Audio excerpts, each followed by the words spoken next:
Universal has filed one permit for a massive new expansion to Epic Universe. This is from Blog Mickey. Basically, this is a permit right here. The expiration date is May 7th of 2026. This is for foundation work. So it says specifically it is for site utilities and foundation work, and it's at Epic Universe for 150,000 square feet. So if you do the math on that, that is roughly, give or take, 3 acres. 3 acres to me seems more expansion pad. So basically, you've got expansion pads in the Wizarding World that are 3.5 acres. You have an expansion pad for Super Nintendo World that is 7 acres. You have an expansion pad for Dark Universe that's also 3.5 acres. So those are basically the 3 potential spots it could go. There is a 20.5 acre spot that's a future land where they can put it. Don't think this would apply to that. So essentially, you're looking at more than likely, I think the consensus and what I have heard since I did my video on this is very likely that it's going to be Wizarding World getting an expansion, but you could have Dark Universe and then, Super Nintendo World, they could split that into 2 potentially and throw in half Zelda, half Luigi's Mansion, something like that. But that's basically the permit. There's nothing really else about that permit. Blog Mickey and a lot of other places, again, are pretty convinced that it's going to be Wizarding World. And I'm on that train now from what I have heard. I've heard from a few people at Universal that pretty good indication that's where it's likely looking. And if you look at it, it only has 1 ride in there. So that also makes sense. I guess the question I would have is, do you think the appetite is there for, say, more Wizarding World, considering you already have it in the existing parks? You've got another one here. Whereas, Super Nintendo, maybe Dark Universe, I think might have more hype around them. Because the other thing I would say about Wizarding World is that whole land is based off the Fantastic Beasts. And I don't know, are they going to do another ride based off the 1990s Harry Potter? Or how would they really even approach that? What do you guys think? It's tough. I mean, yeah, I'm wondering the same thing. Right now, the viability of this franchise, I'm not really sure where it's at. Right, because the last big thing we got from the Wizarding World was like you were saying, Jared, Fantastic Beasts, and those movies didn't do well. Well, actually, I take that back. The video game did very well. I forgot the name of that. The game that came out that actually kind of crushed. Hogwarts Legacy. Yeah, and that was a few years ago. But I don't know, man. I don't feel like Potter is as relevant as it was maybe a decade ago. I feel like the interest in it is waning, at least on a franchise level. Now in terms of the land itself, with 1 attraction, yeah, you do need another one in there to kind of flush out that land. I think for a theme park land, I think it makes sense. But I'm with you though. I don't know if people are really wanting more Potter. I don't know, but we'll see. Would it be? My thinking is it could be too much Potter. We'll find out about where it's at. And I think the original Harry Potter does still have interest. I think Fantastic Beasts, given that was a prequel, obviously didn't do very well. And they did change the plans in this land because this whole thing in the ride was going to be Fantastic Beasts until those movies didn't do well. And they kind of made that ride feature the original characters. Obviously, that new show is going to start on HBO Max. So we'll find out how that is and what the reaction is to it. But I'm kind of the same way. I don't know 10, 20 years down the road, kind of where Harry Potter is. I think there are some questions there. Obviously, it's been very successful for Universal, and they're great lands. I think Nintendo is, I've said many times, I think Nintendo potentially is bigger for Universal than the Wizarding Worlds have been, just how big video games and Nintendo is. Slimer, what do you think? What do you think about Harry Potter, or do you think this is likely where it's going? Do you think there's any risks with this? What do you think? I don't think there's as much risk as some people might think. I think Harry Potter is still pretty relevant. I mean, the fact that Ministry of Magic still gets or Battle Ministry rather, gets 200-minute wait times, I think that's pretty insane. And it's a high volume ride as well. The other rides still high wait times. You go to Hagrid's any time of the day, it's a 60 to 120-minute wait. I think the popularity is still there. I think maybe if you give it another 5 or 10 years and then they try to execute a new ride then without coming out with this new show or coming out with a new film, I think that it would be at risk. But I think the risk is actually relatively low. I also think that the kind of ride system they implement might make a difference here as well. Because if they go with another Kook arm ride, that's going to be derivative. If they do, Battle at the Ministry again, okay. If they do a C ticket attraction, a lot of people aren't going to go for that as well. which which is something that seems to be quite a bit of a blueprint when you look at a lot of these like themed lands where they'll do an e-ticket attraction, then a C-ticket attraction, and then a show. So I hope they don't go that route. I don't know if they'd pull it off just because it'd probably belong in Hogsmeade a little bit better. But if they did a Quidditch ride based off of Flight of Passage, I think that would be awesome. And Yeah. it'd be a high volume ride as well. And if the Harry Potter fans are excited enough and forgive enough to forgive that it's not in Hogsmeade, I think that'd be a really cool way to go. Anything outside of that, I don't know, man. I think the execution of the ride would make a real huge deal here. I think that would go over well. Now, from what I've heard, I don't believe that is what's going in here. I think I would think much more in the line in the line of thinking of a dark ride kind of concept. Right.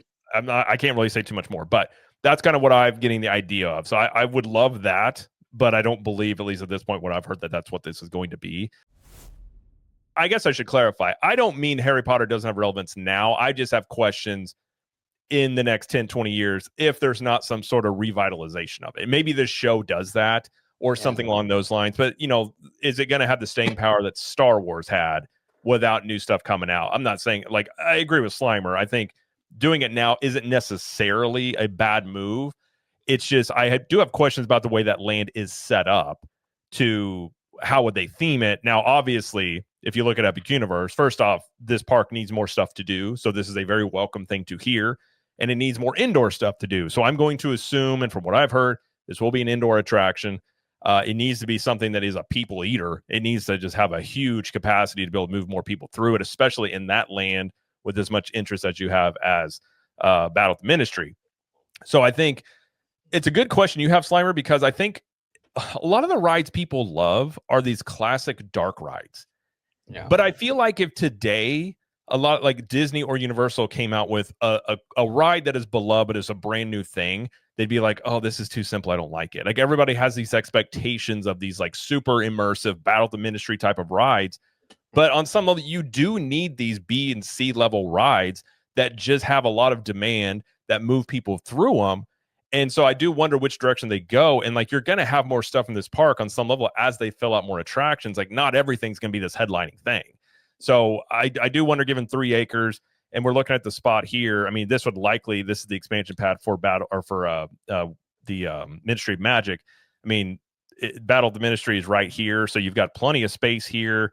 You probably have the entrance of it be over there in this area. When I made my video, nobody had gotten back to me yet from what I've heard. I do think it will end up being Ministry of Magic that gets this. A couple of things that I do want to touch upon too. With Harry Potter as a franchise or Wizarding World as a franchise, right? One thing that I've seen over and over and over again is a lot of times like these franchises don't necessarily correlate with, like, for example, you could have an unpopular franchise, but the attraction or the show could be very popular in the theme park, right? Waterworld is a perfect example of that in Hollywood. I don't really care for Cars as a franchise. I'm not like one of the people that I really love the movies, but the land at DCA is top-notch Imagineering. One of my favorite things Disney's ever done in a theme park environment, a theme park space. We have Monsters Inc., Mike and Sully to the rescue out here at DCA for a few more months.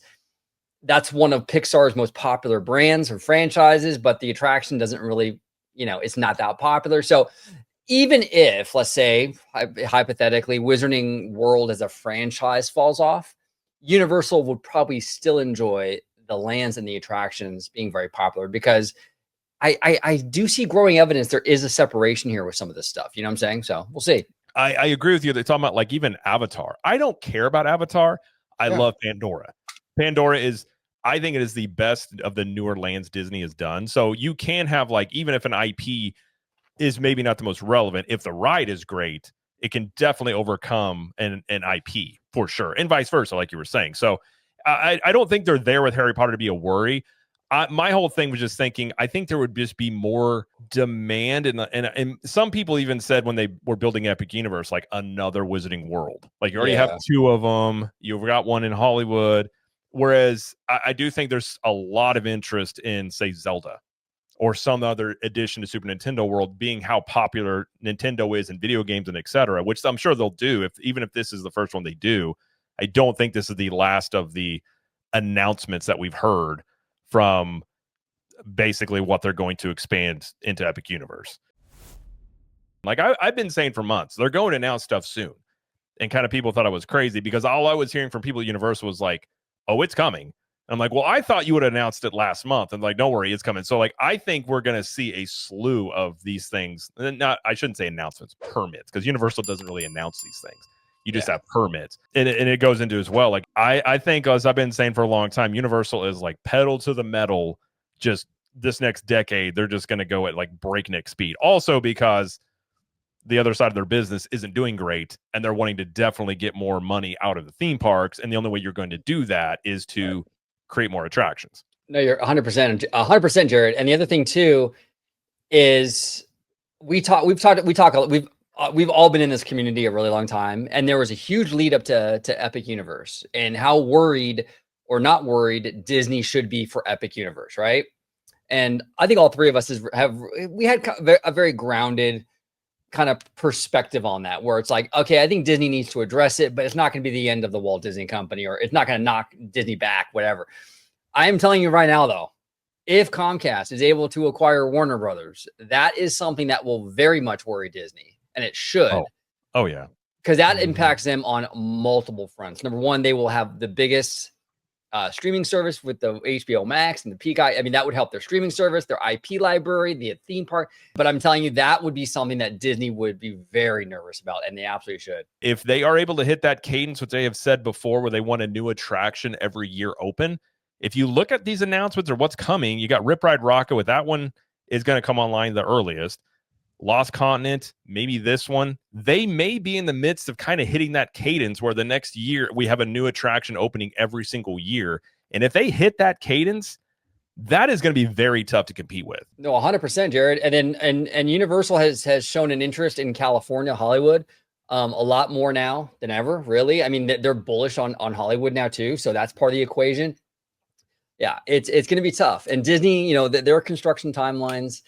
And look, it's done intentionally. You know what I'm saying? It is done intentionally, 100%. But they build things slower. They like to spread these things out over more fiscal periods, you know, and it's a different approach, but it just takes forever, you know, and Universal knocks them out. So, yeah. And I've always said that, you know, when it comes to keeping the guests coming, for Universal Studios, they're going to have to play a different game than Disney, obviously, because they're in different places when it comes to how much attendance that they have. Well, not so much attendance, but how much of the fan base that they've been able to lock in. Obviously, Disney has a lot more global attendance than Universal Studios. So Universal Studios is in a position of market share growth, whereas Disney is really just trying to stabilize and maintain. But, you know, Universal Studios has to bring quality attractions to market very quickly. And, you know, they've already stated this. It's just a matter of execution at this point. But, you know, when it comes to Epic Universe, I think a couple of things that we can kind of utilize is like a gauge to test where they're going to go with ride systems is look, they're going to say, look, here's the mission statement. One, it's got to be epic. Two, in this case, it's got to be a reliable ride. Like, they can't do another Battle at the Ministry. That thing is just now starting to run reliably.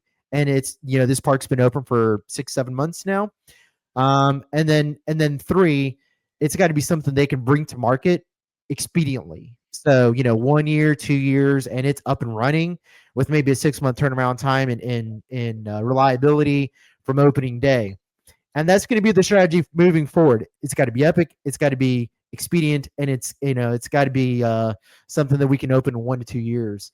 So I think that that's a really good strategy. They are in market share growth. Either way, you know, whether another company buys Warner Brothers or whether it's Comcast, I think that for Universal Studios, they're in a race against time. They're in a race against time right now, whether they get it or whether another company gets Warner Brothers, because if they don't get Warner Brothers, they have to bang out as many rides as possible or at least get as many permits approved as fast as possible before they have to renegotiate licensing for IP that they have in their parks. And if they get Warner Brothers, then again, I mean, they have things in the shoot right now that are already approved. They already have budgeted for, and they have to get it out before renegotiations again occur because they just acquired, Warner Brothers. Of course, this is all hypothetical, but these are things that will happen either way. If Comcast Universal is able to acquire Warner Brothers, that's Yeah. going to change the whole dynamic with what they do with Potter, because now you're going to have Universal, who Universal does very well fostering their IPs, right? Whether it be what they've done for Illumination, which has done very well, DreamWorks very well. They've done a good job with this stuff. I have no doubt in my mind, if Comcast were to own Warner Brothers and all those amazing properties, which include Potter, you would see them handling the film side very well for this franchise. That's going to change what they put in the parks as well. So we'll kind of see how that shakes out. I kind of feel though that Comcast is like kind of like the favorite right now, and The very good points. And I think if you look at Epic Universe itself, like they even said in the earnings call, Mike Cavanaugh said that they still have a park capacity. They're looking to be free of that. They think they can make a lot of headway, which, like you were saying, Battle of the Ministry is getting better. A lot of these rides are getting more reliable. And as I've been saying, like people ask me like when they should go to Epic. I'm like, honestly, I love Epic. I think it's a great park. But if I was looking to spend big money, I'm waiting a year before doing that because they just have to get through these issues. And so they're kind of doing that. And they indicate they think they can make a lot of headway in the wait times with, getting these rides more operational, maybe having more efficiency in them. But on some level, you just have to have more stuff to do here. So this is a great thing to see. And I agree completely with you. This thing needs to be built quick. And you likely need to have, 2 or 3 more things in this park to really be able to get 40, 50,000 guests in this park. Unless maybe they can make that much room up in wait time differences. Maybe 2 attractions in here could really make a difference if they are just, kind of like Monsters Unchained, where it just moves people through it like crazy. But I think, they did hire an indoor firm or a firm that specializes in like indoor attractions. So I think obviously they're going to go that route, because the other issue here is when it rains, most of the park shut down, which is not going to help anything out. So I think Epic is a great park that it's definitely going to be their flagship park. And I think it's a great cornerstone for them to build off of. And I really think in the next 5 to 10 years, it's going to be kind of crazy. And like where they can go. I mean, there's a lot of hypotheticals about Disney stuff, how people react to it, and Universal stuff. But I think regardless, as I've been saying, you're heading to a scenario where you have 2 co-leaders in the market. You got Disney and Universal, and it's not going to change. I mean, Universal's not going to go back to how they were in 2008. They just can't as a company. I think Comcast would be in major trouble if they had issues on the theme park side. So there's just so much going, money into this stuff, interest into this stuff. And this is why I like competition, because Disney's not only going to have to answer for Epic Universe, they're going to have to answer for whatever else Universal builds is the next step on this. One of the things, though, for this particular permit being filed for what is it, like 3 acres or something like that? Yeah. I really hope that isn't Zelda, just because I feel Zelda, or like people mentioned Lord of the Rings, these are franchises you need some room to breathe. Agreed. Right? I don't want to see that crammed into 3 acres. I don't even know if you could physically even do Lord of the Rings in 3 acres, but Zelda, you shouldn't even try that as well. I mean, these need to be epic, no pun intended, but they need to be epic and big and sprawling and like, oh my God, you know what I'm saying? So this has to be an expansion of some kind, because it's not big enough for its own thing, unless it's like a little like, and God, I hope not, but unless it's like a little land, like that DreamWorks kiddie area that they did over there at the studio park. I mean, it could be something like that, and I hope I not. I don't think they're going to do that. I would be very disappointed if they did. And it's good to see, and I'm with you, Jared. Competition is good. I have been really, really. I'm going through my Universal era right now, and I've been really enjoying the Hollywood Park lately this year. Been going a lot, so I'm more in tune with it than I've ever been. So I'm all for it. I'm all for it. Can't wait to see what they got planned. Yeah, seconding OG. I think that the Ministry of Magic is definitely the right land to put it in. Even though Nintendo is overcrowded, like really overcrowded right now, Zelda just doesn't. It's too big of an IP to put in there. I think that there's better places, better ways to utilize that. And when it comes to Darkmoor, that land's fine. I mean, the Monsters ride has such a high capacity. It really doesn't need another attraction at this point. Like maybe if they added it as an add-on ticket to Halloween Horror Nights 2, 3, 4 years down the road, when like it's like, it's busting at the seams, over at the other park, then I could see them putting in another attraction. But yeah, this is the right move. This land needs it.